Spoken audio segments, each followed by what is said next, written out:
If you are about to win, the psychology of the final step, the edge of victory. Have you ever noticed? The hardest part is not the beginning, but the moment when you're about to win.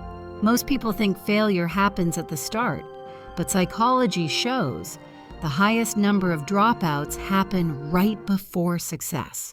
Why? Because at the edge of victory, the mind creates the strongest resistance. It whispers, what if you fail after coming so far? What if you're not ready? What if you lose it all? This is the psychology of the final step, a battle between your doubt and your destiny. The near-win phenomenon. Psychologists call it the near-win effect. Studies show that when someone almost wins, whether in sports, lottery, or academics, they don't feel encouraged. They often feel frustrated, even defeated. But here's the twist. The brain sees almost winning as proof that success is possible. That's why so many champions are made in the last round. Example, an athlete who misses gold by a second doesn't quit. He trains harder knowing he was one breath away from victory. The fear of success, strange but true. Many people fear success as much as failure. Psychologists call this the fear of success syndrome. Deep down, some think, if I win, can I handle the responsibility? What if I can't live up to expectations? This is tied to imposter syndrome, the feeling of being a fraud even when you've earned success.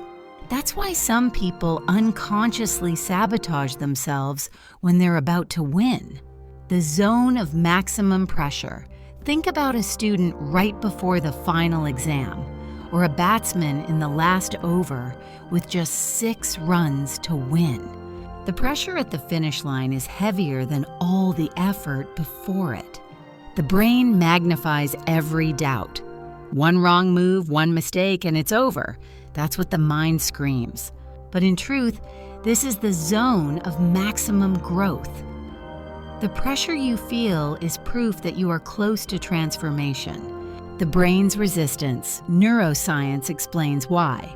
The brain is wired to protect your identity. When you're about to achieve something life-changing, it sees it as a threat to the old you.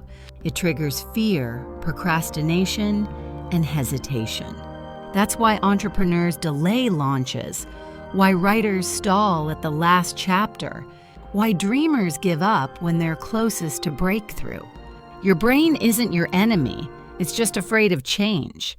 Common mistakes people make, but here's the danger. Right before winning, many make mistakes. Some quit too soon, thinking they've already lost. Some change their strategy at the last moment instead of trusting what brought them here.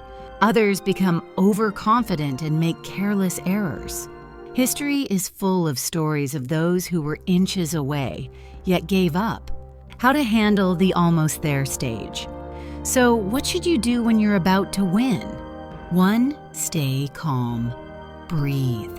Don't let panic control your final steps. Trust your process. The habits and work that got you here will take you across the finish line. 3. Visualize victory.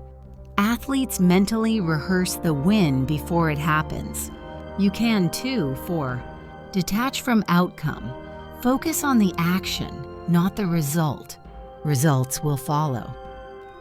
This is the art of finishing strong. Stories of last-minute victory history proves it again and again. Thomas Edison failed 9,099 times before inventing the light bulb. One more try made him immortal. J.K. Rowling was rejected 12 times before Harry Potter changed the world. In sports, how many times have we seen a comeback in the last over, the last second, the last shot? These stories remind us, when you're about to win, that's when life tests your patience the hardest. Conclusion, the final push. So, if you feel tired, if you feel like giving up, remember this. The storm is loudest just before the sun rises. The night is darkest just before dawn. and the resistance is strongest just before victory. If you are about to win, don't stop now. Push harder.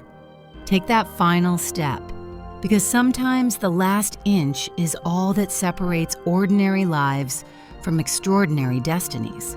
This is your moment. Don't let it slip.